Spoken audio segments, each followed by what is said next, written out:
Hey everyone, Dyer here. Welcome to the first installment of my Dyer Plays series, where I go ahead and take one of my favorite games and do a quick long play. I know, quick long play sounds kind of strange, but yeah. Well, as you might expect from the Splatterhouse guy, of course the first game is Splatterhouse. So let's go ahead and jump right in.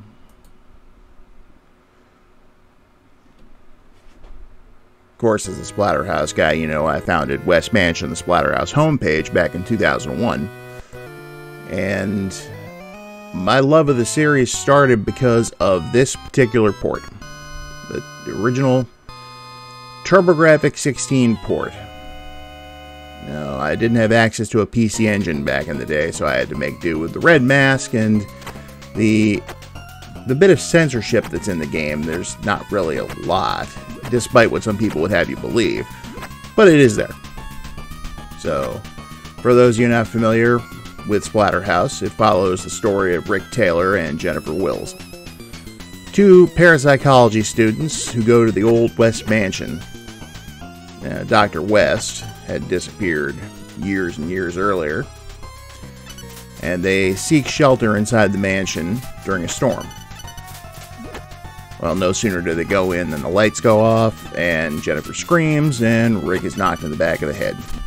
When he comes to, he's wearing this mask. And it's giving him all this muscle and power, and as you can see, he's putting it to good use right here. Picking up a 2x4 and whacking these things into the wall. These are the top heavies. They're mushroom-headed creatures. They're kind of annoying pains, too, so coming up now is the first boss, the boreworm room. And I think you can see why they're called boreworms. Earlier sources had them referred to as body eaters, but no, they're boreworms. It's a time challenge, so once you just last until the music stops, you'll get to go on to stage 2. Splatterhouse is not a long game, by the way. You thought it was over? Look out! Yeah, there he goes. So on to stage 2. Those guys right there, most people call them zombies, but they're actually called dead men.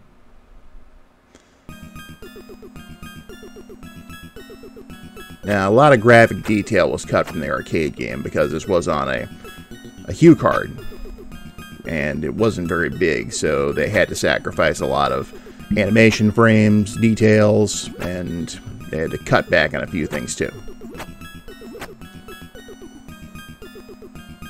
And hang on one second.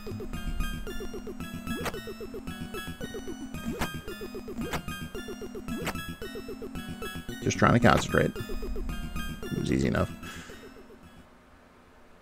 And here we are in the sewer system. Because, yes, gotta have a sewer scene. Especially with these water dead that keep popping up. And the arcade game, they'll moan and roar when you splat them into the wall. Of course, that was cut because of the size of the hue card here. You gotta watch out for these spiked things. Don't know what they are exactly, but they just keep coming. They're easy enough to dodge once you get a good handle on the controls.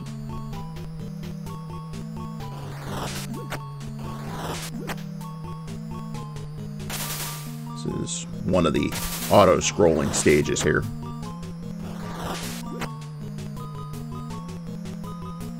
A little backstory while I'm fighting the poltergeist boss. Back in 1990, a friend of the family was visiting us. We'd moved to Florida the year before, and when he came down to visit us, he brought his new Turbografx-16 with him. Cool. You know, he had some pretty good games. Bonk's Adventure, Ninja Spirit. He also had Keith Courage and Victory Run. And one day, he and my younger brother had gone to the mall with my parents, and when he came back, he had a new game. I asked him what he got. Tossed the box to me, and it was nothing I'd ever quite seen before. Looked like it was, you know, some dude with chainsaw hands and a bag over his head about to fight Jason Voorhees.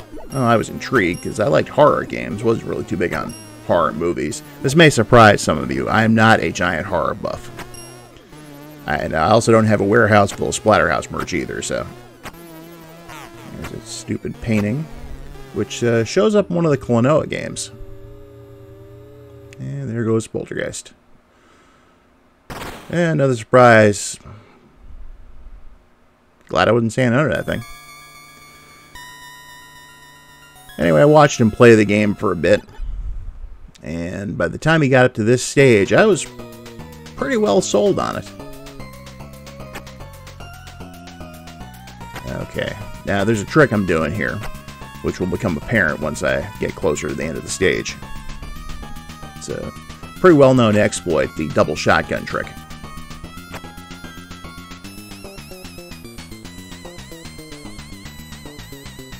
And watch out for these things here, because if you step on one, a giant hand will burst through the dock and drag you under.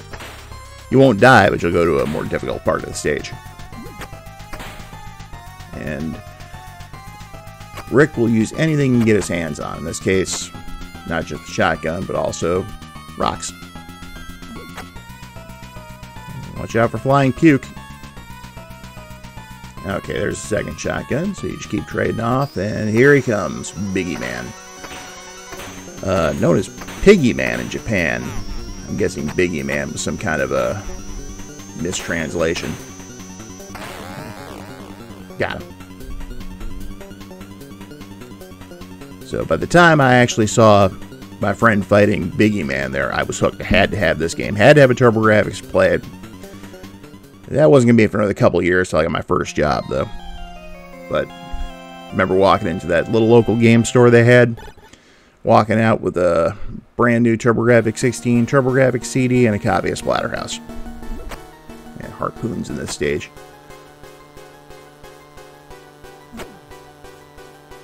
Now, at this point, you've actually entered the mansion proper.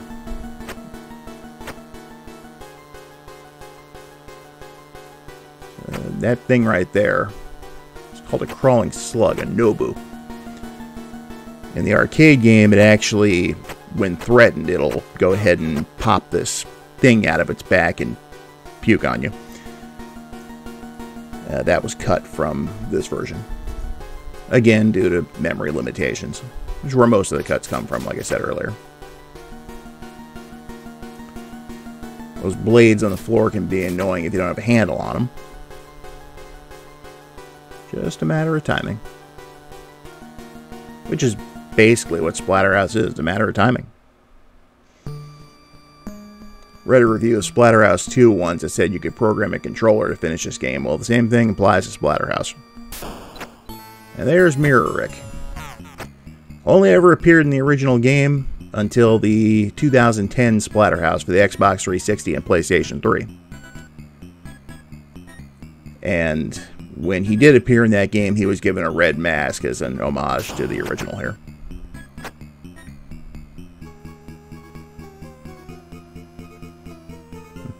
I look nice.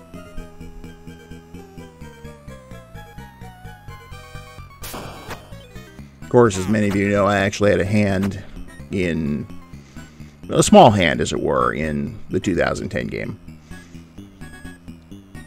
I was brought on as kind of an unofficial consultant. So, I'm fond of saying there's traces of my fingerprints all over that game. Especially if you happen to find some of the hidden graffiti in the game, which is my request to, since they didn't include the game, to at least make a nod to the Famicom game Splatterhouse 1 Paku Graffiti. Alright, now here's a bit of the censorship. I said that blue face floating there. That is a boss that's known as Evil Sleep in this version. And the heads are called the Nightmares. Like there's some kind of an avant-garde rock group or something. Well, in the original arcade game and in the Japanese PC Engine release, the true form of that boss is an upside-down cross, the Evil Cross. Other than that, it's exactly the same. And the arcade game, instead of this golden cleaver, you actually have an axe. Functions exactly the same way. Why they decided to switch out the axe for the golden cleaver is beyond me. Of course, the cleaver doesn't make an appearance anywhere else in this version. In the original arcade game, you actually find it right off and start decapitating dead men left and right. There's also a few less heads in this version. The arcade original has 6 distinct heads. This only has 3.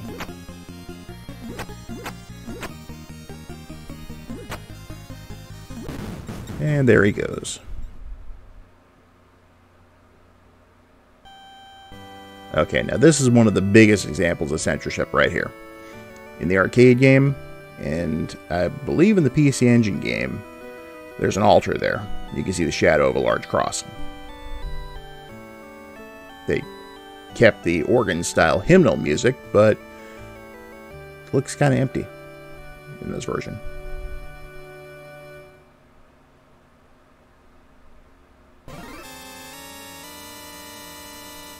Also, you hear Jennifer scream as the music ends, but not this time. Speaking of which, here she is. This is probably the longest stage in the entire game. First, that poltergeist comes back, and he actually pops up several times throughout the rest of the series. Can't keep a good poltergeist down.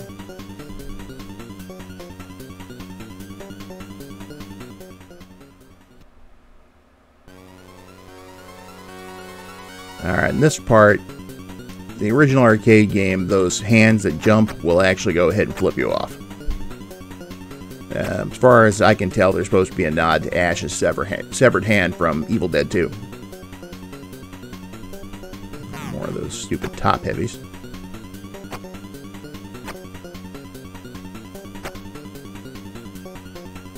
According to information that was turned up some time ago, the top heavies are supposed to be some kind of living mushroom men or something.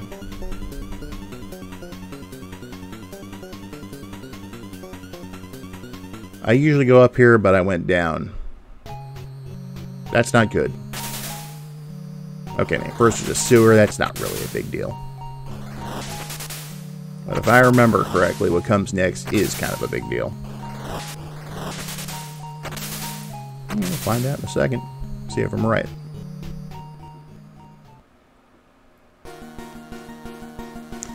Unfortunately, I'm right. This is Master Dead's room. Some people call him the Necromancer. And what he'll do is he'll just sit there and continue to reanimate corpses as long as he's alive. Or undead, or whatever.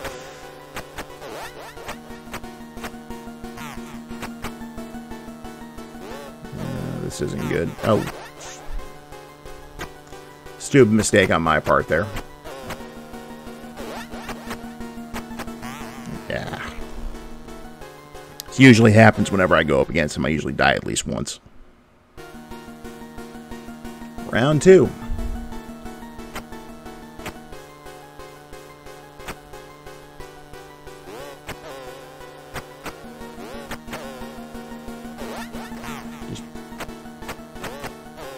Doesn't stop coming. In the arcade game, there's also a female zombie wandering around. Yep. Well, at least I got him. Took way too many hits in the process, though. I think I'll go up. Oh, goody, a boreworm room.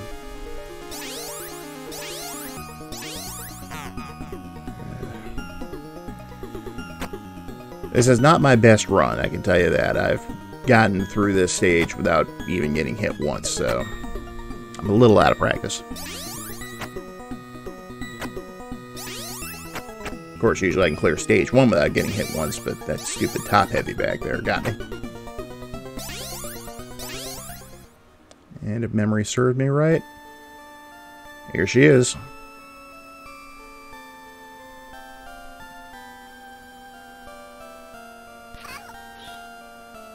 And there she goes. Jennifer fight, widely considered to be the hardest boss fight in the game. And I've only got one heart. More than likely, I'm going to die.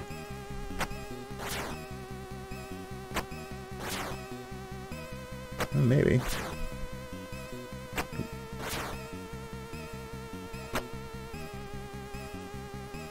Well, I took her down once, so I've only got... If I can survive the next 2 transformations...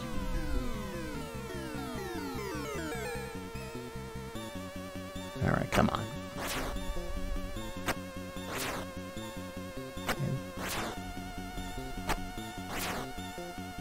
I'm not doing so bad. So, oh, I spoke too soon. Yeah. I'll get her this time.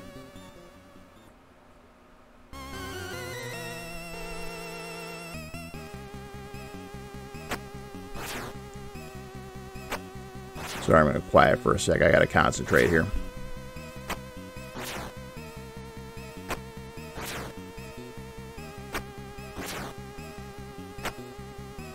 Okay, 1 down.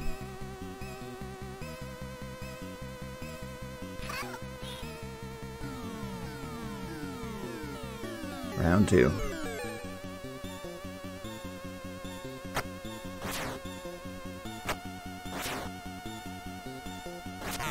Oops.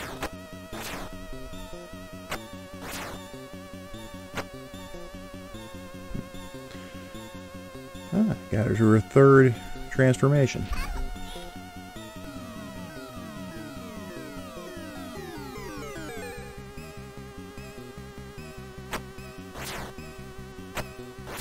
That's where she gets a little tricky.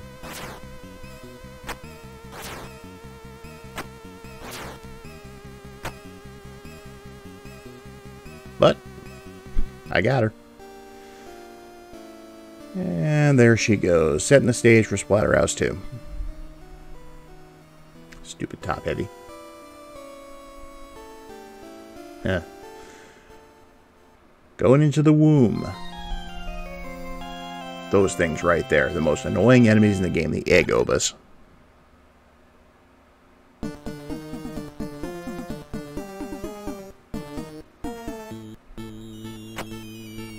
This is still one of the hardest stages in any Splatterhouse game. I don't care what anyone else says.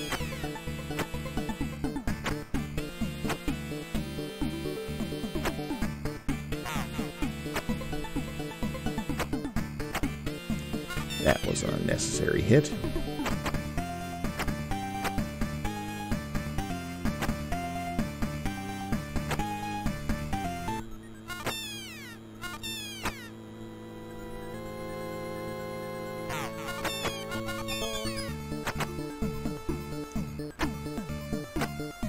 I am out of practice. I can tell you that.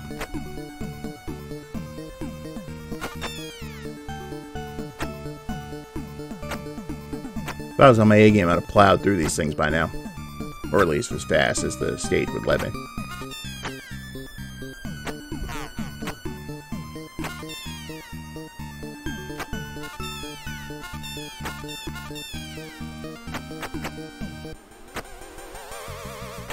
Alright, maybe I can take her down with 2 hits to go. Maybe. Shoot. Ah. I hate it when they cling onto your back. Oh, I'm dead.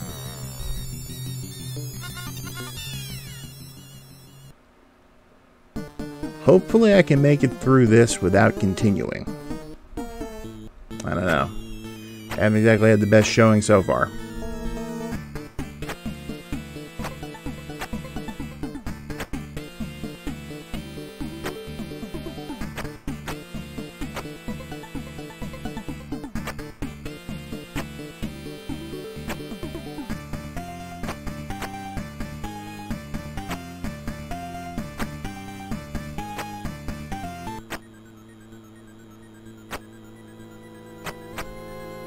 That one almost got me.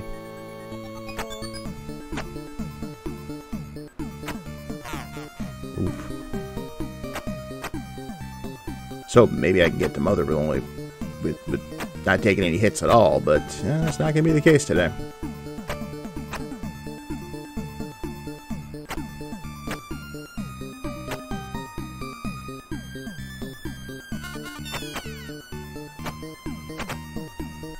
And by mother, of course, I mean this thing, the heart of the mansion. Mother.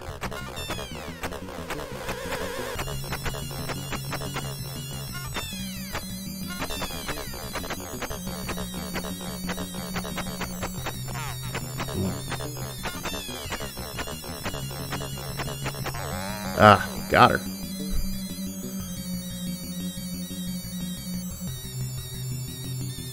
You know, I would have liked to at least gone into the last stage with one life in reserve, but we'll see if I can do it without continuing.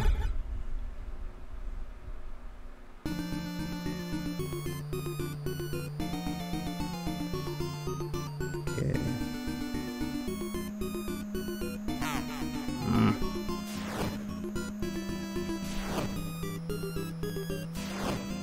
I wonder if I'm even going to get to Hell Chaos at this point.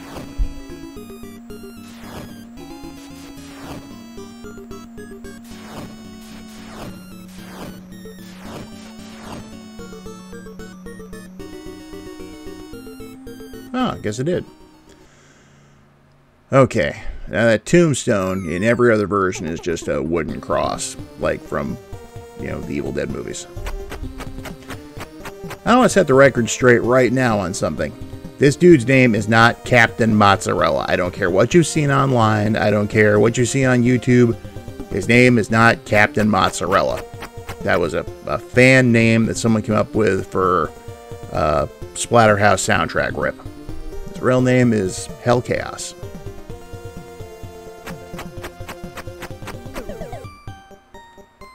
Huh. Got lucky there. That rock passed right through me.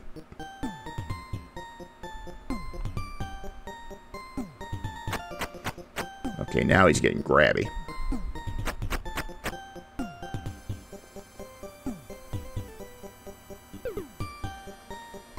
I don't want to jinx anything, but we'll see what happens here.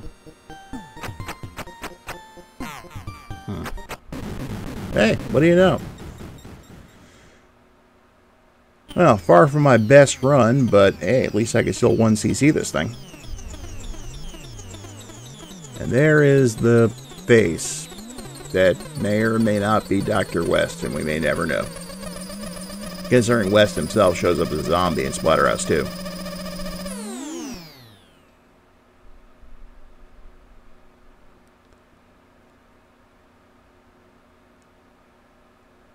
And there goes the terror mask.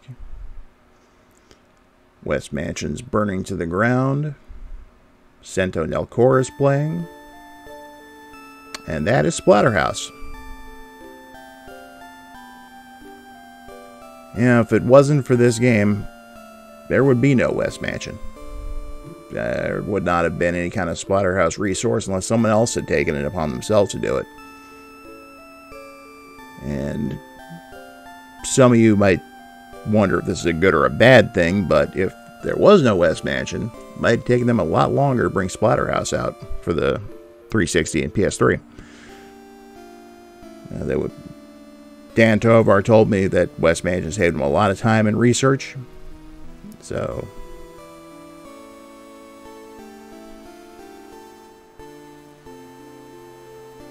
if you're a Splatterhouse fan, then thank you for watching.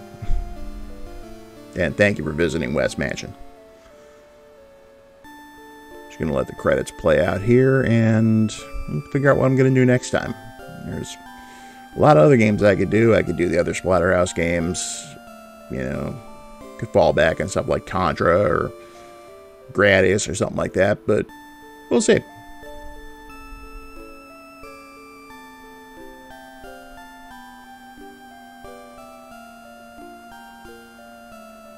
And keep an eye on West Mansion. I do have new stuff to post there. So there'll be an update before too long.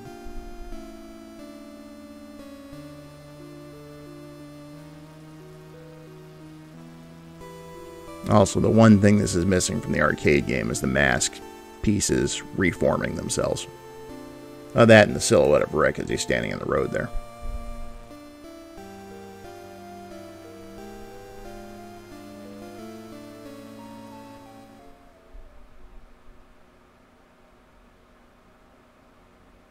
The end. but not the end.